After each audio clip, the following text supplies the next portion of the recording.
बुरे हालात ने, लोग डुब रहे ने, माल लोकां दे लुढ़ गए, फसल लोकां दे लुढ़ गए, वाहियां डुब गईयां, मोटरां लोकां दियां डुब गईयां, बोर लोकां दे बह गए। बिस्मिल्लाहिर्रहमानिर्रहीम, अस्सलाम वालेकुम नाज़रीन। पानी की सूरत हाल तो आगाह करने वास्ते असीं दरिया के इलाके च पुर खतर इलाके च आ गए हैं बई सारे दोस्तों को पता लगे भी सतलुज दरिया ने कित्थों तक मार की है, कितना नुकसान किया है जिमीदारां दा ते किन्ने मुतासर होए ने लोग। साडे नाल कुछ लोग मौजूद ने जिमीदार जिहड़े पानी दे विचों अपना माल डंगर लैके आए ने, जिन्हां रकबा पानी दे विच डुब गया, फसलां डुब गईयां ने। असीं उहनां नाल गल करने आ ते तुहानूं आगाह करने इस गल तो भी कितना नुकसान इधर होया आवाम दा। अस्सलाम वालेकुम जी। वालेकुम सलाम। भाईजान की नाम है तुहाडा? सईद अहमद।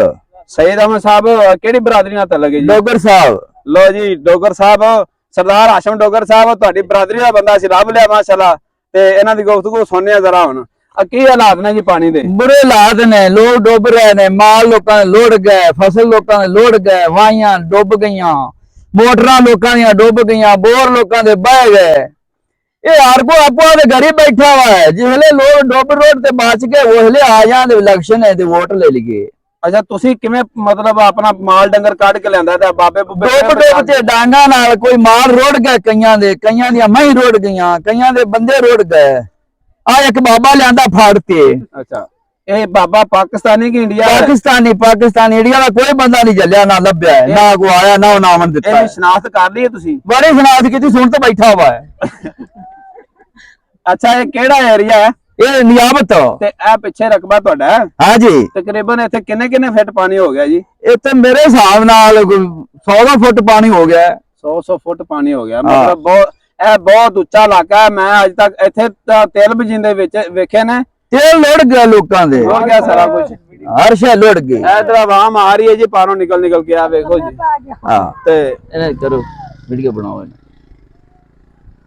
ए देखो ये पारों माल लेके आ रहे हैं छोटे छोटे बच्चे। ते कोई पैगाम दो जी साडे कामे बाला नूं, जेड़े लोग इधर वोट मंगन आते ने, उन्हां नूं जरा पैगाम दो।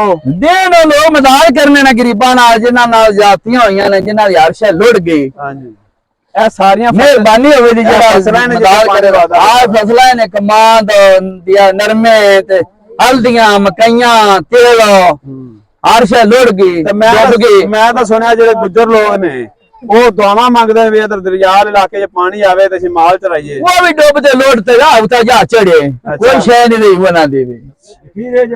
खीरे चो अल्लाह जी असीं कोशिश कीती है भी तुहानू आवाम दा कोई रद्दे अमल वहाइए। दाने दूने ले आंदे तुसीं अपने काढ़ के? दाने कईयां लियांदे, कईयां दे लुढ़ गए।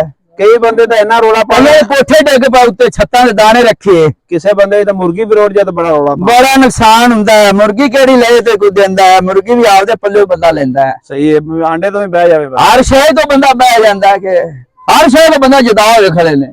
अच्छा जेडे पारों बंदे आंदे पैन इधर, असीं अगे एक बंदे नाल गल कीती, उन्हें मैनू तो ज्यादा मसला जेड़ा बनया ना सीटां दा बनया, मैं तो मरन लग पिया। मैं किकर ते बैठा रहा सीटां दे बाहर बंदे लोग भुखे बैठे ने, सीटां लैण के रोटियां खाण।